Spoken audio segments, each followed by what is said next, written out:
Kumusta mga kasaliksik? Sa mabilis na pag-usad ng teknolohiya, maraming imbensyon ang tahimik na bumabago sa paraan ng ating pamumuhay. Mga bagay na dati sa pelikula lang nating nakikita, pero ngayon unti-unti nang nagiging bahagi ng ating realidad. Kaya mula sa lumilipad na sasakyang kayang umangat direkta mula sa driveway tulad ng ALF Model A hanggang sa electric crossover na mula sa China na handang agawan ng trono ang mga higante sa industriya gaya ng GAC Aion V, ay pag-usapan natin ang 10 pinakamakabagong sasakyang magpapabago sa paraan ng ating paglalakbay. Kaya kung handa ka na, ay simulan na natin. Number 10. Lipad Drive ng kinabukasan. Kumusta mga kasaliksik? Simulan natin ang ating countdown sa isang kakaibang imbensyon na tila iniahon mula sa mga sci-fi movie. Ang ALF Model A ay hindi lang basta kotse.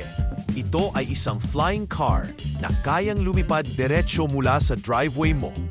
Gawa ng ALF Aeronautics sa United States, ang sasakyang ito ay kayang mag-vertical takeoff at lumipad ng hanggang 110 miles. Sa lupa naman, kaya nitong tumakbo ng 200 miles gamit ang electric power. Ibig sabihin, pwede kang umiwas sa traffic at lumipad diretsyo sa iyong pupuntahan, parang superhero sa pelikula. Pero hindi ito kathang-isip lang. Malapit na itong maging totoo. Kahit may presyo itong nasa $300,000, sold out na agad ang demand. Lalo pa itong kapana-panabik dahil hindi lang ito high-tech, kundi environment-friendly din dahil electric ito. Isipin mo na lang, isang araw, magigising ka na lang na may lumilipad ng mga sasakyan sa ibabaw ng bahay mo. Ang ALF Model A, ang patunay na ang kinabukasan ng paglalakbay ay hindi na paa o gulong lang, kundi pakpak na rin. Number 9. Sosyal na SUV ng future. Sunod sa ating listahan, mga kasaliksik, ay ang Lucid Gravity SUV. Isang sasakyang hindi lang elegante, kundi may performance na pwedeng ipagmalaki. Gawa ng Lucid Motors mula sa United States, ito ay isa sa mga pinakabagong electric SUV na handang makipagsabayan sa mga bigatin. May driving range ito na lampas 440 miles. Ibig sabihin, pwede kang bumiyahe mula Maynila hanggang Ilocos Norte nang hindi nagcha-charge. Pero ang tunay na kinabibiliban dito ay ang loob nito. Spacious, luxurious, at punong-puno ng futuristic tech. Hindi ito basta sasakyan lang, kundi isang karanasang pang 5-star hotel sa loob ng kotse. Ngunit teka, hindi pa dyan nagtatapos ang saya. Ang Lucid Gravity ay hindi lang ginawa para sa mga long trips. Ito rin ay nilikha para gawing mas komportable at matalino ang araw-araw mong biyahe. Ito ang tipo ng sasakyang kapag pinarada mo sa harap ng bahay ay mapapalingon ang lahat. Tanong ng marami, ito na nga ba ang susunod na pamantayan ng electric vehicles? Kung pagbabasehan ang lakas, ganda at teknolohiya ng Lucid Gravity, mukhang ito na nga ang magmamarka ng bagong yugto sa ating paglalakbay. Number 8. Bilis elegansya ng hinaharap. Mga kasaliksik, kung mahilig ka sa matitipuno at mabilis na sasakyan, eto na ang para sa'yo, ang MG Cyberster. Isang full-electric convertible sports car na gawa ng kilalang British automaker na MG. Pero hindi lang ito basta kotse. Ito ay isang sasakyang kayang umabot ng 62 miles per hour sa loob lamang ng 3.2 seconds. Oo, kasaliksik, parang rocket ship ang bilis nito. Bukod sa performance, panalo rin ito sa forma. Mayroon itong scissor doors na tilang pinaghirapan sa isang futuristic na pelikula. Sa unang tingin pa lang, mapapawaw ka na sa ganda at tikas nito. At hindi lang ito basta ginawa para magpasikat sa kalsada. Ang MG Cyberster ay bahagi ng 100th anniversary celebration ng MG, kaya bawat detalye ay punong-puno ng pagmamalaki at dedikasyon. Ito rin ay electric, kaya habang bumibilis ka sa kalsada, hindi ka naman nakakasama sa talikasan. Gusto mo ng adrenaline, style at sustainability? Nasa iisang kotse na ang lahat. Ang tanong, handa ka na bang hawakan ang manibela ng kinabukasan? Number 7.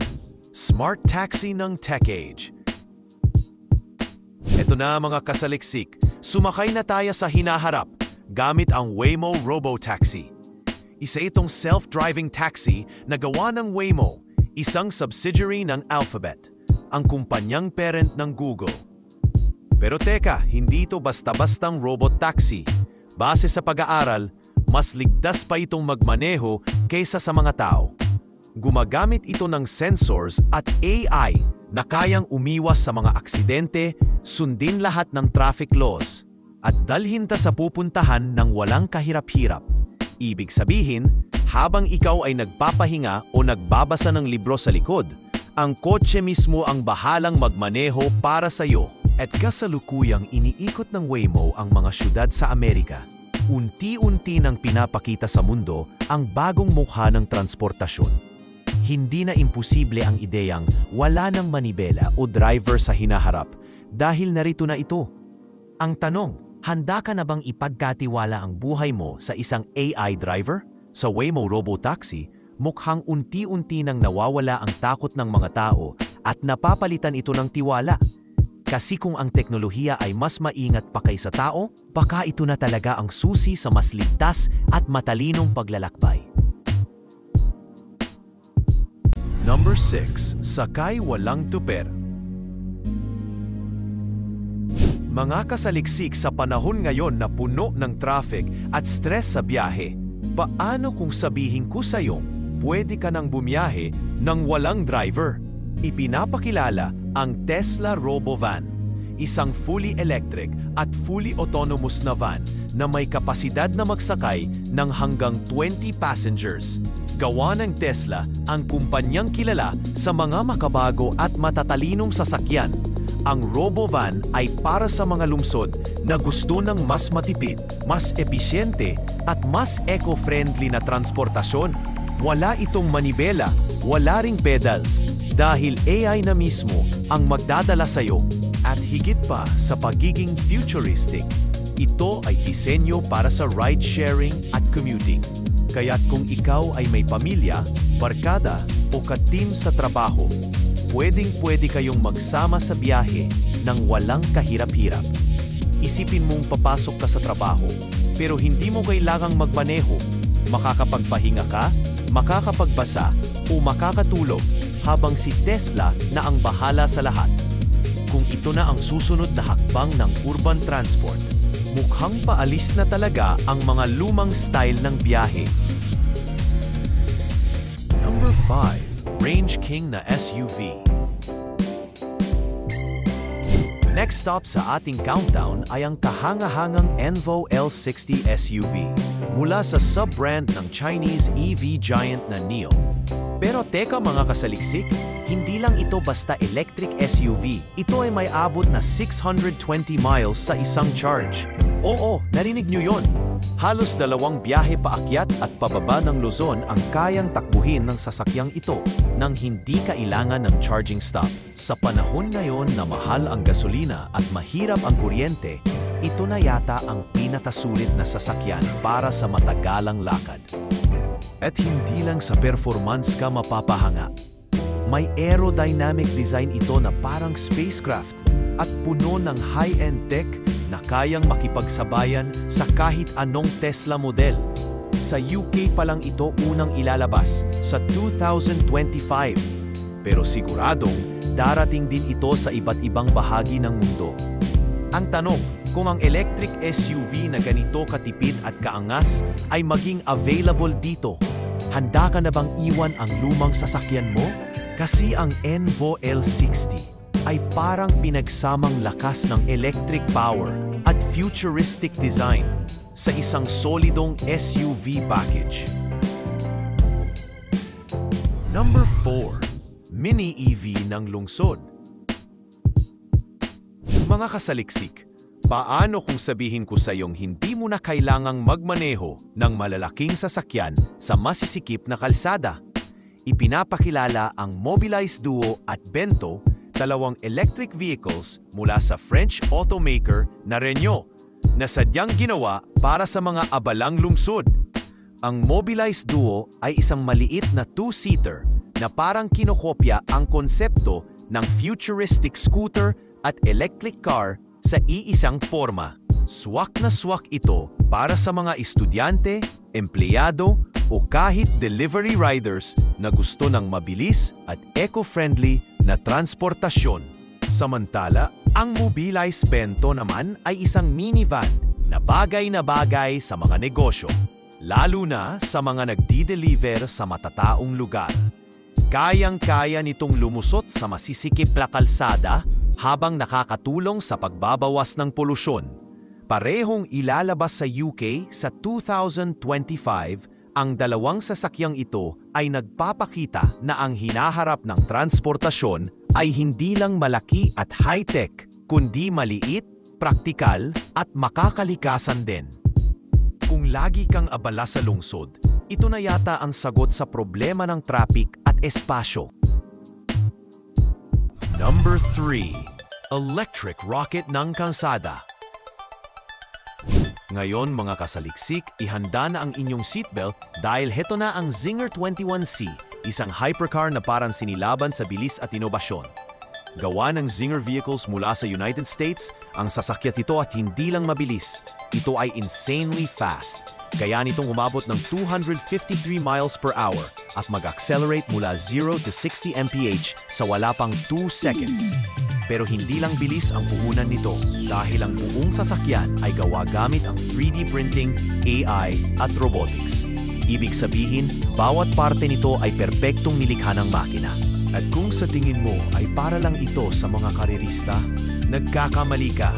Ang Zinger 21C ay patunay ng bagong panahon sa paggawa ng sasakyan, kung saan ang presisyon, bilis at design ay pinagsasama para makagawa ng obra.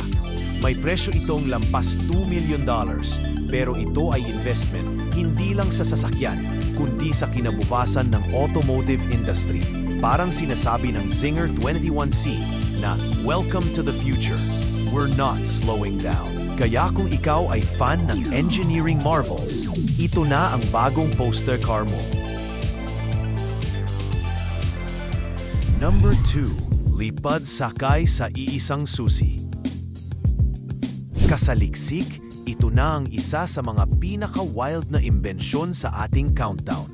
Ang air car ng Klein Vision, gawa sa Slovakia. Ang kahangahangang sasakyan ito ay literal na lumilipad.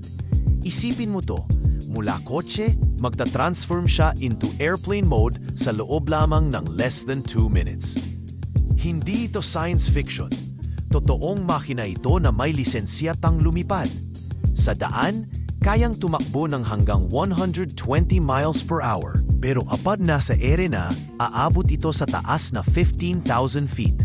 Grabe, parang naabot mo ng ulap gamit ang susi ng kotse. Pero ang mas nakaka-excite, inaasahan itong maging available sa publiko sa 2026. Kaya lang, kasaliksik, kailangan mo ng both driver's at pilot's license para legal kang makalipad gamit ito. Pero kung pangarap mo talagang iwasan ang traffic, habang mukhang bida sa isang futuristic movie, ito na ang pagkakataon mo. Ang air car ay hindi lang imbensyon. Ito ay isang anunsyo sa buong mundo na ang kinabukasan ng paglalakbay ay literal na may pakpak na.